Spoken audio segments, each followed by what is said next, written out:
Hi, I'm Dove. And I'm Andrew, and we're the IB English guys. Folks, today we are going to continue on our paper 2 start to finish. We've looked at the question, we've got our 2 texts, we've broken them down. Mr. Giles, what are we doing today? Today we're going to talk about body paragraphs, comparative paragraphs, where we look at 2 texts and answer a paper 2 question. That's right. So, we've looked at the stories A Family Supper by Ishiguro, and we looked at Stones by Timothy Finley. And today we want to think about what are we going to put in those body paragraphs, and more importantly, how are we going to structure these? Yeah. So let's back up a little bit and think about the question that we were using for our paper 2. The question is as follows: how do 2 of the works you have studied portray the struggle to be understood? If you haven't watched our previous video where we broke down the question and looked at that, highly recommend that. We arrived at a thesis, and it's important to talk about. We did arrive at a thesis, and the thesis that we arrived at reads as follows. While the circumstances of their struggles are vastly different, the 2 fathers in Family Supper and Stones both struggle to articulate their feelings and cope with their emotions. This struggle has dire consequences for the family dynamic, and in both cases results in fragmentation and discord. Mr. Giles, that's a meaty thesis. It's meaty. We're focusing on the fathers. I think that's smart to focus on these 2 characters and how they're struggling to be understood because of their situation. And we're actually thinking about the results and the fragmentation and discord. I like that. Yeah, I like it too, but I think we need to state, Mr. Giles, that there's a lot of thinking to do before we can actually write this paper. And as an examiner, I've noticed that papers that do some planning and a little bit of outlining are infinitely stronger than the papers that don't have any planning or outlining. Wow. So we got to come up with our comparative points that are going to then be topics for our paragraphs. Okay, so let's talk about how this rudimentary outline is going to look. We want to think about not just the topic of the paragraph, but what's the idea that's trying to be reflected, and then what authorial choices might we talk about? Yeah, there's a lot going on, Mr. Giles. Hopefully this table will help clarify it. Now, I noticed that we wanted to first talk about the circumstances of both fathers and how the circumstances kind of affect these characters and ideas. I think in text 1 with Ishiguro, we were going to tap into that idea of loss of culture, and we were really looking at that authorial choices of symbols, allusions, and setting. Mr. Giles, when we were thinking about that topic of circumstances, what were we thinking about with respect to Stones? Yeah, with Stones, we're thinking about the idea of mental illness and trauma. Again, these are the circumstances that he's struggling with.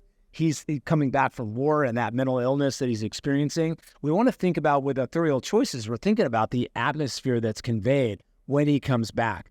I think that's part of what we might want to talk about, as well as the characterization. So am I right in assuming we're going to get 2 body paragraphs for this topic of circumstances? And that's right, one about Family Supper, and the other one is going to be about Stones in relation to A Family Supper. We'll talk about that momentarily. I think our second set of comparative points, Mr. Giles, we wanted to talk about characterization.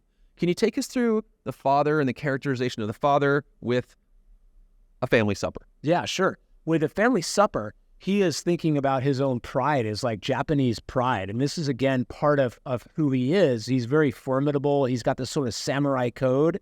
And this is all contained in the dialogue. It's also contained in the imagery and the exposition of how he's developed as a character, how he speaks or how he kind of doesn't speak. This is all part of the struggle to be understood. That's right. And that Japanese pride comes into play for that father. But for the father in Stones, we're thinking more about how this father is sort of broken by that PTSD, his experience in war. Again, we're going to look at the authorial choices of exposition. We're going to talk about some of that really vivid imagery that goes with that PTSD. And we're going to talk about dialogue and how in conversation with other characters, that idea is brought to the forefront. We had a couple other ideas, Mr. Giles, that we wanted to hopefully talk about. Yeah, so then now we're thinking about, well, how do these men sort of struggle to show emotion, and what do they use to show emotion? In A Family Supper, he uses food and cooking. He can't speak through words, so he speaks through the food. That's the idea behind that. How does the father in Stones communicate? Mr. Giles, it's not very nice, but he communicates through violence and violent outbursts. He's really unhappy with where he is in his life. He's very regretful about his inability to act during the war, and he acts with violence, and we see that through dialogue, and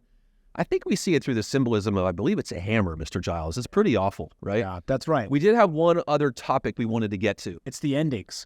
The endings of the film, the endings of the stories, and we want to think about their interactions with their sons. In A Family Supper, we see the father actually reflecting on his friend Watanabe, who actually took his own life, and how he talks about, through his dialogue and his tone, he talks about how he made a bad choice. And there's other things more than work, right? And that was important. That's the closure in that story. Yeah, it's quite different in Stones. The closure actually happens at the location where that inaction happened during World War I. So we go back to that place and we have some really insightful ideas that are brought forth by the narrator. And then we see that symbol again, the stones among stones, that really important notable nugget, mind you, that we're going to probably pop in there. So again, I can see how these two texts are going to work together through my rudimentary outline. Okay, so hopefully you can see how there's a lot of careful thought. We're thinking comparatively about how we're going to organize this paper. First, there's circumstances, then the characterization, then we're going to think about how they do communicate through cooking and violence, and then finally that sort of ending of the stories. This is the comparative outline that we put together. Right. Now, I think regardless of how we're going to approach this, we believe that our body paragraphs need the following elements, Mr. Giles. We've sort of identified 6 elements you want to think about incorporating into your body paragraphs. You want to think about, firstly, in your topic sentence, including the language of the question. And now, in that topic sentence, you have the language of the question. What's the next thing we need, Mr. Giles? We're thinking about a rich idea in your topic sentence. You're really trying to attach it to a stronger, like an argument that you're trying to make. Yeah, moving on to the other attributes of body paragraphs, we have to remember that this paper and this course as a whole, these courses as a whole, are all about examining authorial choices and how they shape meaning. So we like to think about these coming out as a trio. You're going to need your textual references.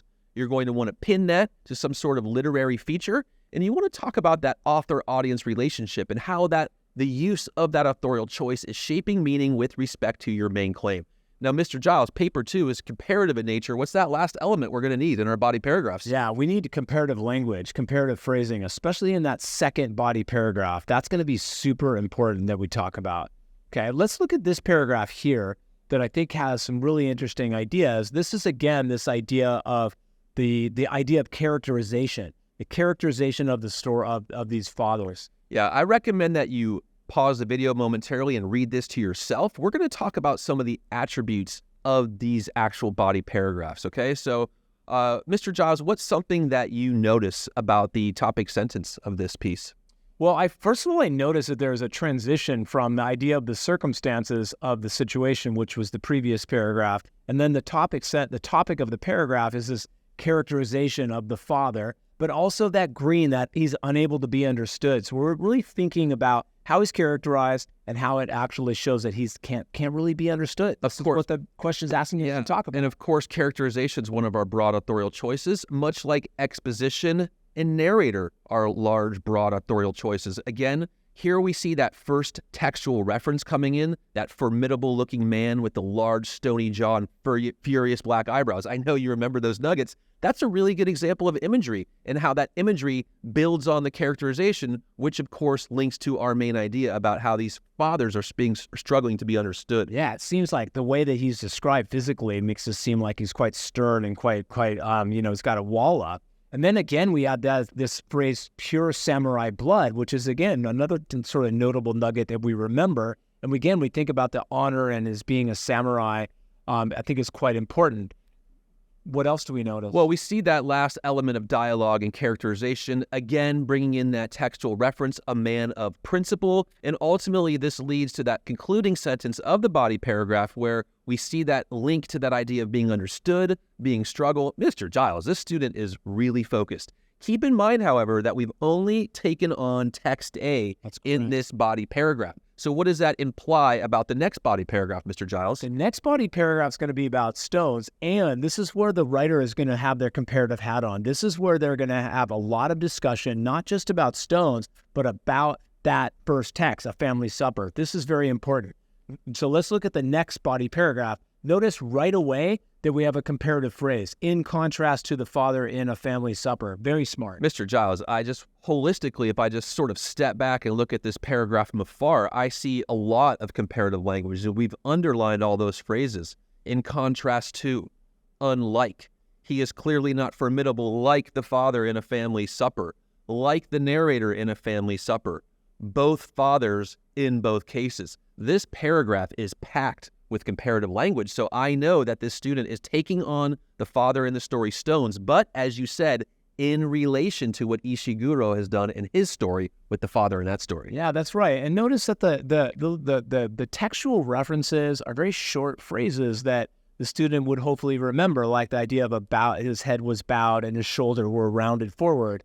Again, this is important. This was a good sort of a little bit of the textual detail that we're looking for. Also note in both paragraphs, in the second paragraph, you see that name Finley. So I know that the writer is focused on that author-audience relationship, much like in the preceding paragraph, we saw the word Ishiguro. So we've, as Mr. Giles would say, we've got our authors in the driver's seat, right? Yeah. They're doing all the analysis. We're using them as the lens in which to do this analysis. Yeah, I think the last thing I noticed is that both paragraphs have that sort of emphasis on the idea of like being understood or the failure to be understood. That's really strong in this thesis, but it's strong. This is the question. So they've kept an eye on the wording of the question, which is very important. Very important for Criterion C. Folks, in closing, we want to remind you of a couple key steps. We want to remind you that before you can begin launching into these body paragraphs, a rudimentary outline is highly recommended where you can do your comparative thinking. Mr. Giles, what else do we want to remind our viewers before we leave? Yeah, we want to thinking about textual references. We want to pin those references to actual authorial choices. We have to keep authorial choices in our mind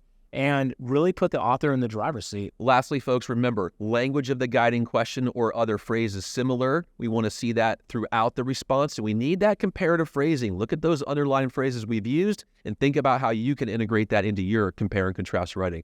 We hope this video has given you value. Stay with the series. We've got another couple videos. We're going to hit the conclusion next video, and then what are we going to do? Then we're going to wrap up the whole paper and look at it holistically and talk about it as a whole piece. So I think that would be a really good video. So, folks, make sure that you've taken this. Now you write your body paragraphs in the same style, but we have written these, okay? Thanks for joining, and see you next time. See you next time, guys.